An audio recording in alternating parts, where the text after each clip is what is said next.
시청자 여러분 안녕하십니까? JTBC 아침 뉴스입니다. 가을로 접어든다는 절기 입추지만 오늘도 낮 기온이 폭염 경보 기준인 35도 선을 유지하며 무더운 날씨가 이어지겠습니다. 낮 최고 기온은 익산과 남원이 36도, 전주도 35도 안팎까지 오르겠고 평년 기온을 4도가량 웃돌아 어제만큼 더운 날씨가 예상됩니다. 낮 한때 무주와 진안 등 동부 내륙 지역에는 5에서 최고 50mm의 소나기가 예보돼 있습니다. 천둥과 번개가 동반할 것으로 보여 주의가 필요합니다. 당분간 소나기 외에는 별다른 비 소식 없이 대체로 맑은 날씨 속에 폭염과 열대야가 이어지겠습니다. 한 달 가까이 이어지고 있는 폭염에 가뭄까지 비상이 걸렸습니다. 불볕에 댄 들녘이 가뭄으로 바짝 마르면서 농작물 피해가 크게 늘고 있습니다.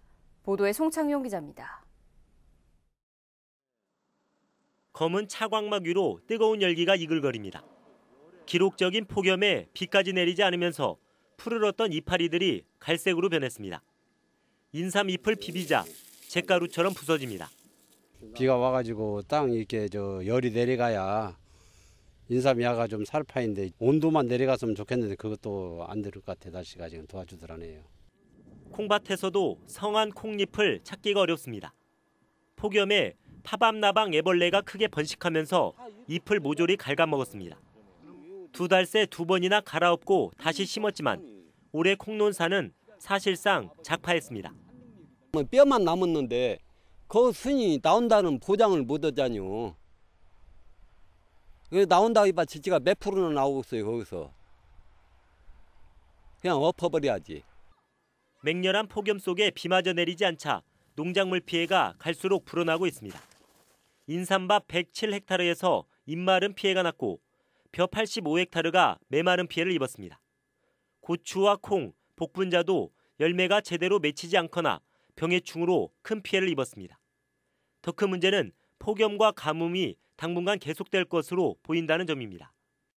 비는 이렇게 오지를 않아요 지금. 이게 밭꽃이고 뭐 콩이고 깨고 하나 못 먹게 있어요. 전라북도는 이번 주에 전북이 가뭄주의 단계에 접어들 것으로 보고 가뭄 비상 대책반을 운영하기로 했습니다. JTBC 뉴스 송창용입니다. 이처럼 폭염과 가뭄에 농가마다 울상이지만 특히 고추 농가들이 애를 태우고 있습니다. 고추는 말라 죽어 생산량이 40%나 감소할 것으로 보이고 고추값은 치솟고 있습니다. 보도에 주혜인 기자입니다. 고추밭이 누렇게 변했습니다. 고추의 절반가량이 잎이 축 늘어진 채 말라 죽었습니다. 꽃은 아예 피지도 못해 다음의 농사는 기약하기도 어렵습니다. 기록적인 폭염으로 수분이 부족해지면서 시들어가다 이 지경이 됐습니다. 제 생애에는 이런 가뭄이 처음이에요. 그래서 지금 뭐 고추가 말라 죽어가고 있잖아요. 풀도 지금 이렇게 죽어가는 형편이에요. 이런 폭염은 처음이에요. 지난해에도 가뭄과 병해충으로 피해를 입었지만 올해는 상황이 더 심각합니다. 올해는 초기에는 작황이 좋았는데 후기에 중간에 비가 안 내리고 고열 때문에 예년에 비해서 상당한 저조한 그 생산량을 지금 보이고 있어요. 폭염이 꺾일 줄 모르면서 앞으로가 더 걱정입니다. 지난해에 비해서 지금 한 40% 정도 피해를 입어서 생산량이 한 40% 정도 적게 나올 것 같아요. 근데 앞으로 가물면 가물수록 이제 수량이 더 감소가 나오죠. 폭염 피해로 생산량이 감소하자 고추값은 껑충 뛰었습니다. 올해 홍고추 1kg의 수매가는 최상품 기준으로 4,400원으로 지난해에 배 가까이 올랐습니다. 임실 고추 시장에서도 지난해 600g에 12,000원 선이었던 홍고추값이 현재 19,000원까지 치솟았습니다.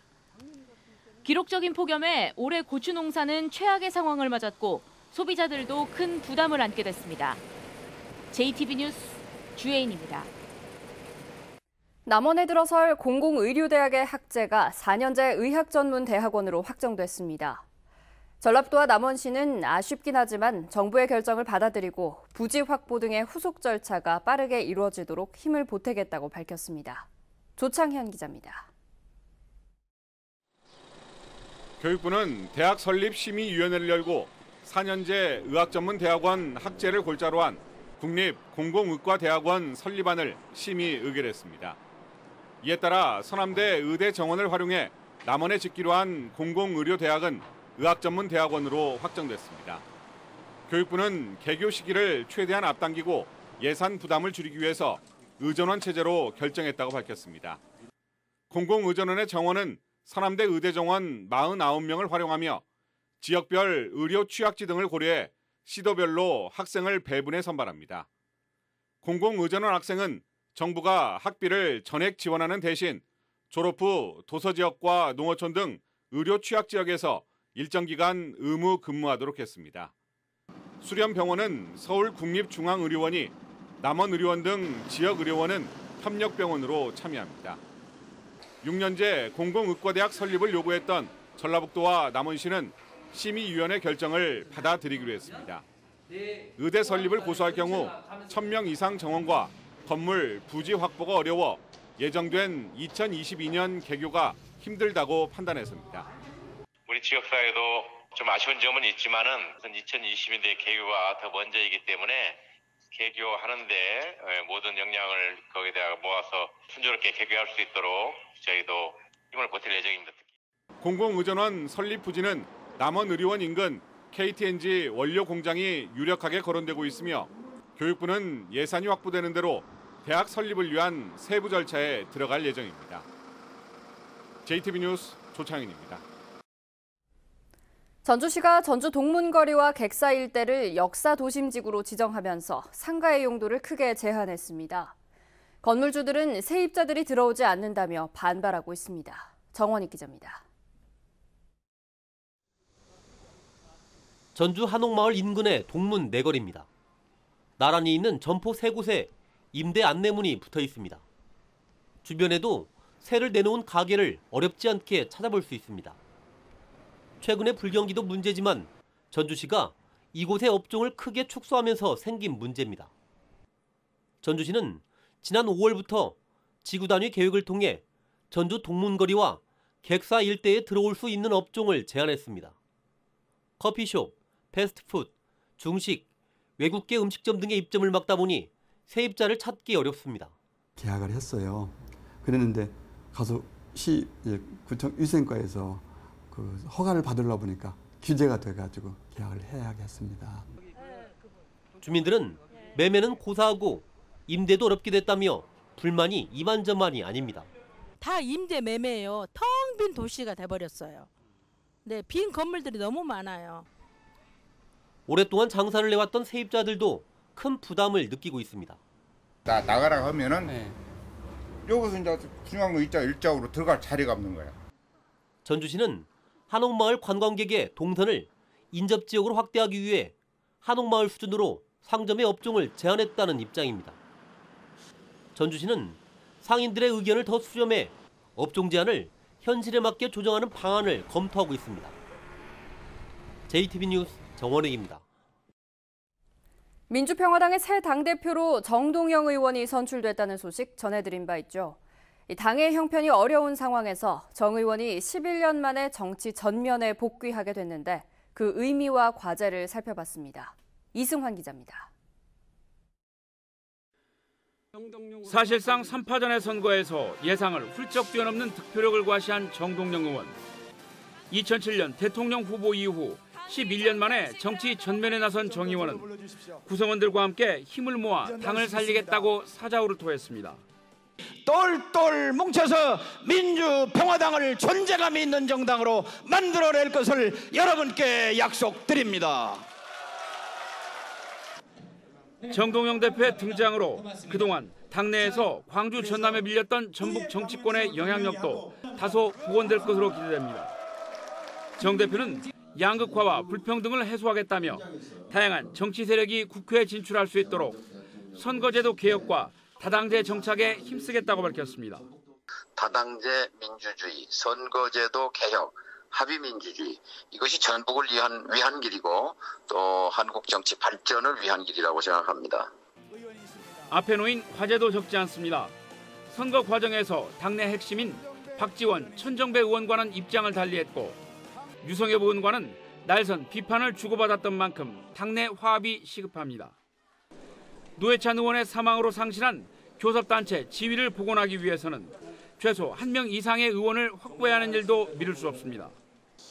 정동영 대표는 유권자들의 무관심과 낮은 지지율로 인해서 민주평화당이 사느냐 죽느냐의 기로에 서 있다고 말해왔습니다. 정동영 대표가 약속대로 민주평화당을 존재감 있는 정당으로 만들 수 있을지 당은 물론 그 자신도 새로운 시험대에 올라섰습니다. JTB 뉴스 이승환입니다. 남원 광활로원의 경회상가가 새 단장을 마쳤습니다. 로컬푸드를 활용한 완주군의 일자리 창출 사업이 정부 공모 사업에 선정됐습니다. 하원호 기자입니다. 1988년에 지어져 낡고 오래된 남원 광활로원의 경회상가가 새 단장을 마쳤습니다.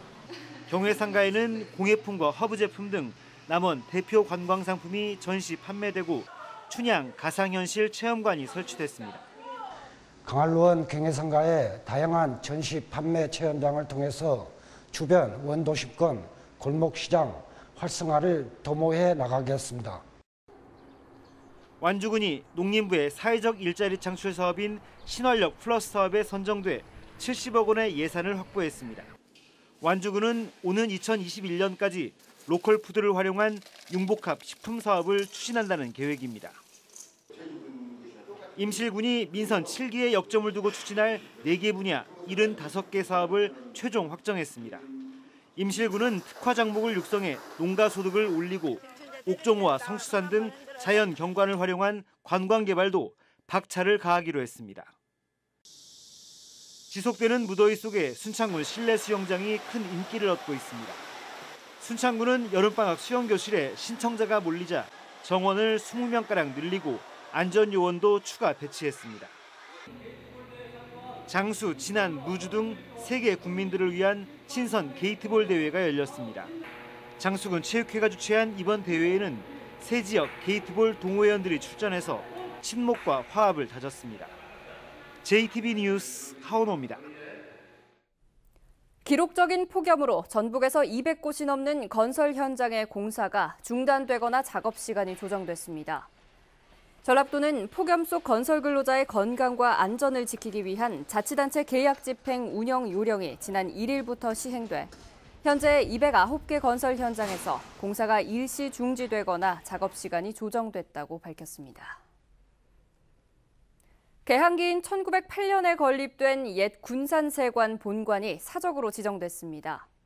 문화재청은 군산세관 본관이 개항 초기 서양식 건축 기법을 그대로 보여주고 있고 건립 당시의 원형도 비교적 잘 유지해 근대문화유산으로 가치가 높다고 평가했습니다. 문화재청은 또 옛 전주지방법원 군산지원 관사와 옛 군산 남조선 전기 주식회사 그리고 중국 음식점인 군산 빈회원을 등록문화재로 지정했습니다. 익산시 공무원들이 잇따라 음주운전을 하다 적발돼 무더기 징계 처분을 받았습니다. 익산시는 지난 6월까지 음주운전을 하다 적발된 공무원이 5급 간부 2명 등 모두 5명으로 인사위원회를 거쳐 감봉 처분했다고 밝혔습니다. 익산 지역 시민단체는 공무원들의 음주운전이 근절되지 않은 데는 솜방망이 징계가 원인이라며 처벌 수위를 한층 강화해야 한다고 지적했습니다. 전주시와 주한 미국 대사관이 주최하는 전주 세계문화 미국주간 행사가 오는 10일까지 전주 한옥마을과 국립무형유산원 등지에서 열립니다. 어제 개막 리셉션을 시작으로 오늘 전주 팔북예술공장에서 사진작가인 제레미 믹의 전시회를 비롯해 국립무형유산원에서는 세계적인 팝 가수인 비욘세의 백댄서를 주축으로 구성된 프리티 빅 무브먼트의 힙합 공연 등도 선보일 예정입니다.